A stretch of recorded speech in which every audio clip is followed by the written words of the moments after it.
Valentine's day ಅಂದ ತಕ್ಷಣ ಎಲ್ಲರ ತಲೆಗೂ ಬರೋದೇ ಪ್ರೀತಿ, ಗಿಫ್ಟ್ಸ್, ಖರ್ಚು ಈ ಥರದ ಮಾತುಗಳು. ಆದರೆ ಈ ಪ್ರೀತಿಯ ವಾಣಿಜ್ಯೀಕರಣ ಅನ್ನೋ ವಿಷಯ ಇದೆಯಲ್ಲ, ಇದನ್ನ ಇನ್ನೊಂದು ಆಳವಾದ, ಗಂಭೀರವಾದ ವಿಷಯದ ಜೊತೆ ಹೋಲಿಸಿ ನೋಡಿದ್ರೆ ಹೇಗಿರುತ್ತೆ? ಬನ್ನಿ, ಈ ವಿಶ್ಲೇಷಣೆಯಲ್ಲಿ ಇದರ ಬಗ್ಗೆ ಸ್ವಲ್ಪ ಆಳವಾಗಿ ಮಾತಾಡೋಣ. ಈ ಮಾತನ್ನ ಎಲ್ಲೋ ಕೇಳಿದಾಗೆ ಅನ್ಸುತ್ತೆ ಅಲ್ವಾ? ಇದು ಕೇವಲ ಒಂದು ತಮಾಷೆಯ ಪಂಚ್ಲೈನ್ ತರ ಕಂಡ್ರೂ ಇದರಿಂದೇ ಒಂದು ದೊಡ್ಡ ಚರ್ಚೆ ಇದೆ. ಇದು ನಮ್ಮ ಸಮಾಜದಲ್ಲಿ ಪ್ರೀತಿ, ಸಂಬಂಧಗಳು ಮತ್ತೆ ಹಣ ಇವುಗಳ ನಡುವೆ ಎಷ್ಟು ಸಂಕೀರ್ಣವಾದ ಸಂಬಂಧ ಇದೆ ಅನ್ನೋದನ್ನ ತೋರಿಸುತ್ತೆ. ಸರಿ, ಈ ಚರ್ಚೆಯನ್ನ ಶುರು ಮಾಡೋಕೆ ಮುಂಚೆ ಒಂದು ವಿಷಯವನ್ನ ಸ್ಪಷ್ಟಪಡಿಸ್ಬಿಡೋಣ. ನಮ್ಮ ಉದ್ದೇಶ ಯಾವುದೇ ಸಂಪ್ರದಾಯವನ್ನಾಗ್ಲಿ ಅಥವಾ ಆಚರಣೆಯನ್ನಾಗ್ಲಿ ಟೀಕಿಸೋದು ಅಲ್ಲ, ಖಂಡಿತ ಅಲ್ಲ. ಬದಲಾಗಿ ಬೇರೆ ಬೇರೆ ವಿಷಯಗಳನ್ನ ಹೋಲಿಕೆ ಮಾಡಿ ನೋಡಿದಾಗ ನಮ್ಗೆ ಅವುಗಳ ಬಗ್ಗೆ ಇನ್ನಷ್ಟು ಸ್ಪಷ್ಟತೆ ಸಿಗುತ್ತೆ ಅಷ್ಟೇ. ಇಲ್ಲಿವರೆಗೂ ವ್ಯಾಲೆಂಟೈನ್ಸ್, ವಾಣಿಜ್ಯೀಕರಣ ಅಂತ ಮಾತಾಡ್ತಾ ಇದ್ವಿ.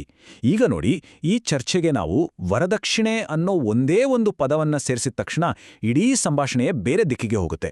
ಇದು ಕೇವಲ ಕಮರ್ಷಿಯಲೈಸೇಷನ್ ಬಗ್ಗೆ ಉಳಿಯೋದಿಲ್ಲ, ಬದಲಿಗೆ ಸಮಾಜದ ಆರ್ಥಿಕ ರಚನೆ, ಒತ್ತಡ, ಈ ಥರದ ಗಂಭೀರ ವಿಷಯಗಳ ಕಡೆಗೆ ತಿರುಗುತ್ತೆ. ಇಲ್ಲಿ ಒಂದು ತುಂಬಾನೇ ಮುಖ್ಯವಾದ ವಿಷಯವನ್ನ ನಾವೆಲ್ಲ ಗಮನಿಸಬೇಕು. ನಮ್ಮ ಭಾರತದಲ್ಲಿ 1961ರಲ್ಲೇ ವರದಕ್ಷಿಣೆ ನಿಷೇಧ ಕಾಯ್ದೆ ಬಂದಿದೆ. ಅಂದ್ರೆ ಕಾನೂನಿನ ಪ್ರಕಾರ ಇದು ತಪ್ಪು. ಆದ್ರೂ ಇವತ್ತಿಗೂ ಸಹ ಈ ಪದ್ಧತಿ ಬೇರೆ ಬೇರೆ ರೂಪಗಳಲ್ಲಿ ನಮ್ಮ ಸಮಾಜದಲ್ಲಿ ಜೀವಂತವಾಗಿಯೇ ಇದೆ. ಅದು ಹೇಗೆ? ಹೌದು, ಕಾನೂನಿನಿಂದ ತಪ್ಪಿಸ್ಕೊಳ್ಳೋಕೆ ಈ ಪದ್ಧತಿ ತನ್ನ ರೂಪ ಬದಲಾಯಿಸ್ಕೊಂಡಿದೆ. ಈಗ ಅದನ್ನ ಉಡುಗೊರೆ ಅಂತಾರೆ, ಸಂಪ್ರದಾಯ ಅಂತಾರೆ, ಅಥವಾ ಕೆಲವೊಮ್ಮೆ ನಿರೀಕ್ಷೆ ಅಂತಾನೂ ಹೇಳ್ತಾರೆ. ನೋಡಿ, ಹೆಸರುಗಳು ಬೇರೆ ಬೇರೆ ಇರಬಹುದು, ಆದ್ರೆ ಅದರ ಹಿಂದಿನ ಒತ್ತಡ, ಅದರ ಉದ್ದೇಶ ಅದು ಮಾತ್ರ ಬದಲಾಗಿಲ್ಲ, ಹಾಗೇ ಉಳಿದುಕೊಂಡಿದೆ. ಸರಿ, ಹಾಗಾದ್ರೆ ಬನ್ನಿ ಈ ಎರಡು ವಿಷಯಗಳನ್ನ, ಅಂದ್ರೆ ವ್ಯಾಲೆಂಟೈನ್ಸ್ ಡೇನ ಖರ್ಚು ವೆಚ್ಚಗಳು ಮತ್ತೆ ವರದಕ್ಷಿಣೆ ಇರುವ ಮದುವೆಗಳು, ಇವೆರಡನ್ನೂ ನೇರವಾಗಿ ತರ್ಕಬದ್ಧವಾಗಿ ಹೋಲಿಸಿ ನೋಡೋಣ, ಯೋಚಿಸೋಣ. ಈ ಟೇಬಲ್ ನೋಡಿದ್ರೆ ನಮಗೆ ವ್ಯತ್ಯಾಸಗಳು ತುಂಬಾನೇ ಸ್ಪಷ್ಟವಾಗಿ ಕಾಣಿಸುತ್ತೆ. ಒಂದು ಕಡೆ ವ್ಯಾಲೆಂಟೈನ್ಸ್ ಡೇ, ಅಲ್ಲಿನ ಖರ್ಚು ಹೆಚ್ಚಾಗಿ ಸ್ವಯಂ ಪ್ರೇರಿತ, ಇಬ್ರು ವ್ಯಕ್ತಿಗಳಿಗೆ ಮಾತ್ರ ಸೀಮಿತ.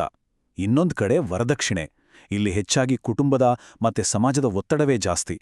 ಇದು ಕೆಲವೊಮ್ಮೆ ಆರ್ಥಿಕವಾಗಿ ಒಂದು ರೀತಿ ಬಲವಂತವೇ ಆಗುತ್ತೆ. ಇದರಿಂದ ಎಷ್ಟೋ ಕುಟುಂಬಗಳು ಸಾಲದ ಸುಳಿಗೆ ಸಿಲುಕಿರೋದನ್ನ ನೋಡಿದ್ದೀವಿ. ಎಲ್ಲಕ್ಕಿಂತ ಮುಖ್ಯವಾಗಿ ಇದು ಸಮಾಜದಲ್ಲಿ ಲಿಂಗ ಅಸಮಾನತೆಯನ್ನು ಇನ್ನಷ್ಟು ಗಟ್ಟಿ ಮಾಡುತ್ತೆ. ಈ ಹೋಲಿಕೆ ಪರಿಸ್ಥಿತಿಯನ್ನ ಇನ್ನಷ್ಟು ಕ್ಲಿಯರ್ ಮಾಡ್ತು ಅಲ್ವಾ? ಒಂದು ಕಡೆ ಮಾರುಕಟ್ಟೆ ನಿರ್ಧರಿಸುವ ಹೆಚ್ಚಾಗಿ ವೈಯಕ್ತಿಕ ಆಯ್ಕೆಯ ಮೇಲೆ ನಿಂತಿರೋ ವ್ಯವಹಾರ, ಇನ್ನೊಂದು ಕಡೆ ಸಂಪ್ರದಾಯ, ಆಚರಣೆ ಅನ್ನೋ ಹೆಸರಿನಲ್ಲಿ ನಡೆಯುವ ಒತ್ತಡದಿಂದ ಕೂಡಿರುವ ವ್ಯವಹಾರ. ಇಲ್ಲೇ ನೋಡಿ, ಈ ಇಡೀ ಚರ್ಚೆಯ ಅತ್ಯಂತ ಗಂಭೀರವಾದ ವ್ಯತ್ಯಾಸ ಇರೋದು ವರದಕ್ಷಿಣೆ ಅನ್ನೋದು ಕೇವಲ ಕಮರ್ಷಿಯಲೈಸೇಷನ್ ಅಲ್ಲ, ಅದು ಅದಕ್ಕಿಂತಲೂ ಹೆಚ್ಚು. ಅದು ಒಬ್ಬ ಮನುಷ್ಯನಿಗೆ ಬೆಲೆ ಕಟ್ಟುವ ಹಾಗೆ, ಒಬ್ಬ ವ್ಯಕ್ತಿಯನ್ನ ಒಂದು ವಸ್ತುವಿನಂತೆ ಮೋಡುವ ಅಂತಹ ಒಂದು ಗಂಭೀರವಾದ ನೈತಿಕ ಸಮಸ್ಯೆಯಾಗಿ ಬದಲಾಗುವ ಎಲ್ಲಾ ಅಪಾಯಗಳು ಇದರಲ್ಲಿವೆ. ಈ ವಿಷಯದ ಬೇರೆ ಬೇರೆ ಪದರಗಳನ್ನ, ಅಂದ್ರೆ ಲೇಯರ್ಸ್ಗಳನ್ನ ಬಿಡಿಸಿ ನೋಡೋಕೆ ನಾವೊಂದು ಸರಳವಾದ ದೃಷ್ಟಿಕೋನವನ್ನ ಬಳಸೋಣ. ಅದೇ ಒಂದು ಭೂಮಿ ಒಂದು ಜೀವನ ಅನ್ನೋ ದೃಷ್ಟಿಕೋನ. ಬನ್ನಿ, ಸಂಬಂಧಗಳಲ್ಲಿರೋ ಜೈವಿಕ, ಸಾಮಾಜಿಕ ಮತ್ತೆ ಆರ್ಥಿಕ ಅಂಶಗಳನ್ನ ಒಂದೊಂದಾಗಿ ಬೇರ್ಪಡಿಸಿ ನೋಡೋಣ. ಮೊದಲನೇ ಪದರ ಪ್ರೀತಿ. ಇದು ಏನು? ಇದು ಮೂಲಭೂತವಾಗಿ ಒಂದು ಜೈವಿಕ ಬಂಧ, ಎರಡು ಜೀವಿಗಳ ನಡುವೆ ಸಹಜವಾಗಿ, ನೈಸರ್ಗಿಕವಾಗಿ ಹುಟ್ಟುವ ಒಂದು ಸಂಪರ್ಕ. ಇದಕ್ಕೆ ಯಾವುದೇ ಹಣಕಾಸಿನ ವ್ಯವಹಾರ ಬೇಕಾಗಿಲ್ಲ ಅಲ್ವಾ?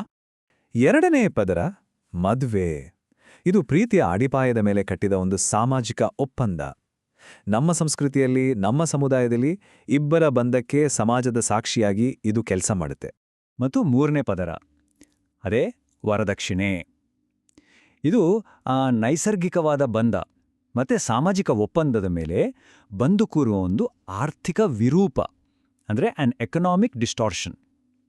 ಇದು ಸಂಬಂಧದಲ್ಲಿ ಒಂದು ಅಸಹಜವಾದ ಅಸಮತೋಲನವನ್ನು ತಂದುಬಿಡುತ್ತೆ. ಯೋಚನೆ ಮಾಡಿ ನೋಡಿ, ವರದಕ್ಷಿಣೆಯಂಥ ಹಾನಿಕಾರಕ ಪದ್ಧತಿಗಳು ಯಾಕೆ ಇನ್ನೂ ಇವೆ? ಅವು ಪವಿತ್ರ ಅಂತನಾ? ಖಂಡಿತ ಇಲ್ಲ. ಬದಲಾಗಿ ಕಾಲ ಕಳೆದಂತೆ ಸಂಪ್ರದಾಯಗಳ ಭಾಗವಾಗಿ ಅವು ಸಾಮಾನ್ಯ, ನಾರ್ಮಲ್ ಅನ್ನೋ ಹಾಲೆ ಆಗ್ಬಿಟ್ಟಿವೆ. ಈ ನಾರ್ಮಲೈಸೇಷನ್ ಇದೆಯಲ್ಲ, ಇದೇ ಇಂತಹ ಪದ್ಧತಿಗಳನ್ನು ಜೀವಂತವಾಗಿ ಇಟ್ಟಿರೋದು. ಇದರಿಂದ ನಮಗೆಲ್ಲ ಒಂದು ತುಂಬಾನೇ ಮುಖ್ಯವಾದ ಪಾಠ ಸಿಗುತ್ತೆ. ನೋಡಿ, ಕಾನೂನು ಏನ್ ಮಾಡ್ಬೋದು? ಅದು ಹೆಚ್ಚೆಂದರೆ ಒಂದು ಪದ್ಧತಿಯನ್ನ ನಿಷೇಧಿಸ್ಬೋದು, ಬ್ಯಾನ್ ಮಾಡ್ಬೋದು ಅಷ್ಟೇ. ಆದ್ರೆ ಆ ಪದ್ಧತಿಯ ಹಿಂದಿರೋ ಮನಸ್ಥಿತಿಯನ್ನ ಬದಲಾಯಿಸೋಕೆ, ಅದನ್ನ ಕರಗಿಸೋಕೆ ಸ್ಪಷ್ಟವಾದ ತಿಳುವಳಿಕೆ, ಅರಿವು ಮಾತ್ರ ಬೇಕು. ಅದಕ್ಕೆ ಮಾತ್ರ ಇದು ಸಾಧ್ಯ. ಈ ಮಾತು ಎಷ್ಟು ಚೆನ್ನಾಗಿದೆ ಅಲ್ವಾ? ನಿಜವಾದ ಪ್ರೀತಿ ಮತ್ತು ಹಣದ ವ್ಯವಹಾರದ ನಡುವಿನ ವ್ಯತ್ಯಾಸವನ್ನ ಎಷ್ಟು ಸುಂದರವಾಗಿ ಹೇಳುತ್ತೆ ನೋಡಿ. ಎಲ್ಲಿ ಪ್ರೀತಿ ಪರಸ್ಪರ ಇರುತ್ತೋ ಅಲ್ಲಿ ಯಾವ ವ್ಯವಹಾರಕ್ಕೂ ಜಾಗವಿಲ್ಲ. ಯಾವಾಗ ವ್ಯವಹಾರ ಶುರುವಾಗುತ್ತೋ ಆಗ ಪ್ರೀತಿ, ಭಾವನೆಗಳ ಮೌಲ್ಯ ಸದ್ದಿಲ್ಲದೆ ಕಡಿಮೆಯಾಗ್ತಾ ಹೋಗುತ್ತೆ. ಹಾಗಾದ್ರೆ ಬದಲಾವಣೆ ತರೋದು ಹೇಗೆ? ನಿಜವಾದ ಕ್ರಾಂತಿ ಅಂದ್ರೆ ಬೀದಿಗಿಳಿದು ಬೊಬ್ಬೆ ಹೊಡೆಯೋದು ಮಾತ್ರ ಅಲ್ಲ. ಬದಲಾಗಿ ಪ್ರತಿಯೊಬ್ಬರೂ ತಮ್ಮ ವೈಯಕ್ತಿಕ ಮಟ್ಟದಲ್ಲಿ ಇಂತಹ ಅನ್ಯಾಯದ ರೂಢಿಗಳನ್ನ ಸದ್ದಿಲ್ಲದೆ ನಿರಾಕರಿಸಿದಾಗ ಮತ್ತು ನ್ಯಾಯಬದ್ಧವಾದದ್ದನ್ನ ಆಯ್ಕೆ ಮಾಡಿಕೊಂಡಾಗ ಆಗ ನಿಜವಾದ ಬದಲಾವಣೆ ಶುರುವಾಗುತ್ತೆ. ಕೊನೆಯದಾಗಿ ಈ ಆಳವಾದ ಯೋಚನೆಯನ್ನು ಒಮ್ಮೆ ಗಮನಿಸೋಣ. ಪ್ರೀತಿ ಅನ್ನೋದು ಸ್ವಾತಂತ್ರ್ಯದಲ್ಲಿ ಬೆಳೆಯುತ್ತೆ, ವ್ಯವಹಾರದಲ್ಲಿ ಕುಗ್ಗಿ ಹೋಗುತ್ತೆ. ಹಾಗೆಯೇ ಗೌರವವನ್ನ ನಾವು ಗುಣ, ನಡತೆಯಿಂದ ಗಳಿಸ್ಬೇಕು. ಅದನ್ನ ಹಣದಿಂದ ಕೊಂಡುಕೊಳ್ಳೋಕ್ಕಾಗಲ್ಲ ಅಥವಾ ವರ್ಗಾವಣೆ ಮಾಡೋಕ್ಕೂ ಆಗಲ್ಲ. ಈ ಸ್ಪಷ್ಟತೆ ನಮ್ಮಲ್ಲಿ ಬಂದಾಗ ಮಾತ್ರ ನಿಜವಾದ ಮತ್ತು ಶಾಶ್ವತವಾದ ಬದಲಾವಣೆ ಸಾಧ್ಯ.